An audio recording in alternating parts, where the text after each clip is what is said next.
Hello friends, welcome to my video. Friends, आज हम इस वीडियो में एक क्विक रिवीजन करेंगे संज्ञा के बारे में कि संज्ञा क्या है और संज्ञा के भेद कितने हैं और कैसे हैं आप सब। आई होप आप सब अच्छे होंगे और अच्छे से अपने एग्ज़ाम की प्रिपरेशन कर रहे होंगे। तो चलिए हम अपना आज का टॉपिक स्टार्ट करते हैं, जो है संज्ञा। संज्ञा क्या है फ्रेंड्स? संज्ञा वह विकारी शब्द होता है जिससे हमें किसी व्यक्ति, समूह या स्थान के नाम का बोध होता है, तो वह होता है संज्ञा। यह तो एक डेफिनेशन हो गई संज्ञा के बारे में कि संज्ञा वह विकारी शब्द है जिससे हमें किसी व्यक्ति, वस्तु या स्थान के नाम का बोध हो। लेकिन अगर हम अपने डेली एग्जाम्पल से इसे रिलेट करते हैं, अपने रोज के एक एग्जाम्पल से देखते हैं, तो हमें कैसे पता चलता है कि संज्ञा क्या है। जैसे आप हो, आपका जो भी नाम है वो किस में आता है? वो संज्ञा में आता है। आपका नाम भी संज्ञा में आता है। अगर हम किसी फर्नीचर की बात करते हैं, फर्नीचर में जो कुर्सी, मेज, ये सब क्या है? ये एक संज्ञा है। तो संज्ञा वह शब्द होता है जिससे किसी व्यक्ति, वस्तु या स्थान के नाम का बोध होता है। इसके बाद आते हैं कि संज्ञा के भेद कितने होते हैं। तो संज्ञा के 5 भेद होते हैं। संज्ञा के 5 भेद होते हैं। कौन कौन से? एक है जातिवाचक संज्ञा, व्यक्तिवाचक संज्ञा,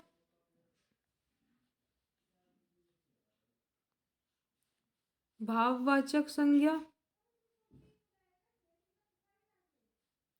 समूहवाचक संज्ञा और द्रव्यवाचक संज्ञा।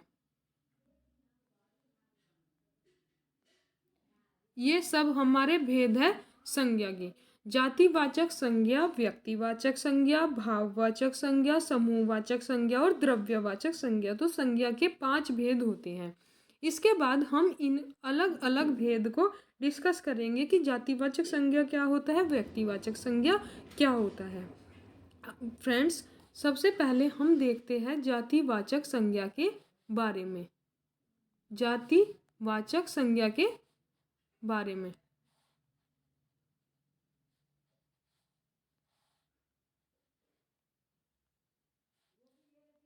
तो जातिवाचक संज्ञा जिन संज्ञाओं से हमें एक ही प्रकार की वस्तुओं का, एक ही प्रकार के व्यक्तियों का बोध होता है, वो होती है जातिवाचक संज्ञा।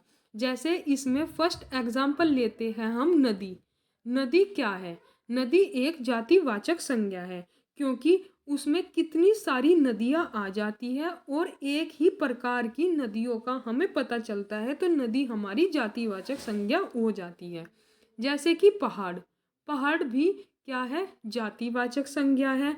जैसे कि मनुष्य, मनुष्य जो है एक जातिवाचक संज्ञा है और इसमें सभी मनुष्य आ जाते हैं, चाहे वो लड़का हो, लड़की हो, औरत हो, आदमी हो, सब मनुष्य में आ जाते हैं। तो उनकी सबकी जो जाति बन जाती है वो मनुष्य जाति बन जाती है। इसमें जैसे कि पशु, पशु एक क्या है? जातिवाचक संज्ञा है। अब इसके अंदर गाय, भैंस, बकरी सब इस पशुओं के अंदर आ जाती है और उनकी जो जाति बनती है वो पशु बनती है। तो ये हमारा हो गया जातिवाचक संज्ञा। इसके बाद जो नेक्स्ट हमारा है वो है व्यक्तिवाचक संज्ञा। व्यक्तिवाचक व्यक्तिवाचक संज्ञा। व्यक्तिवाचक संज्ञा जिस शब्द से या फिर वस्तु से या फिर किसी व्यक्ति से व्यक्तिवाचक संज्ञा क्या होता है? व्यक्तिवाचक संज्ञा जिससे हमें किसी वस्तु, व्यक्ति या किसी स्थान का बोध होता है, वो होता है व्यक्तिवाचक संज्ञा। कैसे? जैसे हमने पीछे पढ़ा था जातिवाचक। जातिवाचक संज्ञा हुआ नदी। लेकिन अगर हम इसमें से किसी एक पर्टिकुलर नदी का नाम लेते हैं, जैसे कि यमुना, जैसे कि एक पर्टिकुलर नदी का हम नाम लेते हैं यमुना, तो यमुना क्या हुआ? यमुना हुआ व्यक्तिवाचक संज्ञा और नदी हुआ जातिवाचक संज्ञा। नदी क्या हुआ? जातिवाचक संज्ञा और यमुना क्या हुआ? व्यक्तिवाचक संज्ञा। अब दूसरा हम इसमें व्यक्तिवाचक संज्ञा में दूसरा एग्जाम्पल देखते हैं व्यक्तिवाचक संज्ञा का। जैसे हुआ पहाड़, पहाड़ हुआ जातिवाचक संज्ञा। लेकिन अगर हम इसमें से किसी एक पहाड़ को इंडिकेट करेंगे तो वो हमारा किस में आएगा, वो हमारा आएगा व्यक्तिवाचक में। जैसे कि माउंट एवरेस्ट, माउंट एवरेस्ट क्या बन गया, माउंट एवरेस्ट बन गया व्यक्तिवाचक संज्ञा। तो किसी पर्टिकुलर पर्सन का, किसी पर्टिकुलर नदी का, किसी पर्टिकुलर पहाड़ का, पशु का, पक्षी का, अगर हम किसी का भी नाम लेते हैं तो वो हमारा किस में आ जाता है, वो हमारा व्यक्तिवाचक संज्ञा में आ जाता है। अब इसके बाद जैसे कि हम किसी भी समुद्र का भी नाम लें तो वो भी व्यक्तिवाचक में आएगा। कोई ऐतिहासिक दिन हो, कोई ऐतिहासिक घटना हो, वो भी किस में आएगा, व्यक्तिवाचक में आएगा। महीने जो है, महीनों के नाम, महीनों के सिर्फ नाम आएंगे व्यक्तिवाचक में। जैसे जनवरी, फरवरी, ये सब किस में आएंगे, व्यक्तिवाचक में। अगर महीने आ जाए कि महीने क्या है तो महीने जातिवाचक संज्ञा होएगा और जनवरी फरवरी व्यक्तिवाचक संज्ञा होएगा। इसके बाद अगर दिनों के नाम आ जाए तो दिनों के नाम भी किस में आएंगे, दिनों या फिर ये आ गए, ये दिनों के नाम आ गए। जैसे रविवार, तो ये रविवार क्या हो गया, ये रविवार व्यक्तिवाचक संज्ञा हो गया। त्योहार हुए, त्योहार भी किस में आएंगे, त्योहार भी व्यक्तिवाचक संज्ञा में आएंगे।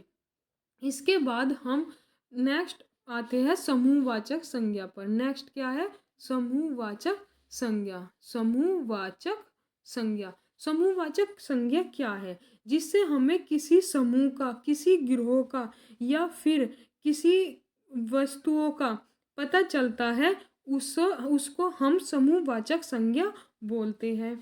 जैसे बहुत सारे व्यक्ति एक जगह खड़े हैं और हमने उन्हें कुछ उस जो उन वो एक जगह खड़े और एक दल बना लिया और उस दल का हमने नाम रख दिया, तो वो किस में आ जाएगा, वो हमारा समूहवाचक में आ जाएगा। जो कि एक समूह को, एक ग्रुप को इंडिकेट करेगा, वो समूहवाचक संज्ञा होगा।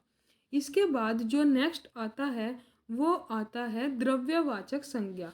नेक्स्ट है द्रव्यवाचक संज्ञा। द्रव्यवाचक संज्ञा, द्रव्यवाचक संज्ञा क्या होता है, द्रव्यवाचक संज्ञा क्या होता है, जिसमें किसी द्रव्य के बारे में पता चलता हो। जैसे कि सोना, सोना चांदी, सोना चांदी और तेल, पेट्रोल, ये सब किस में आते हैं, ये सब द्रव्यवाचक संज्ञा में आते हैं।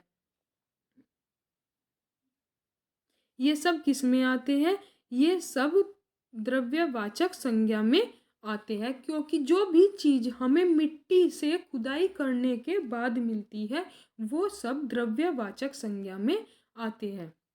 वो सब किस में आते हैं, वो सब द्रव्यवाचक संज्ञा में आते हैं। तो ये सब हमने पढ़ा संज्ञा और संज्ञा के बारे में और संज्ञा के भेद के बारे में।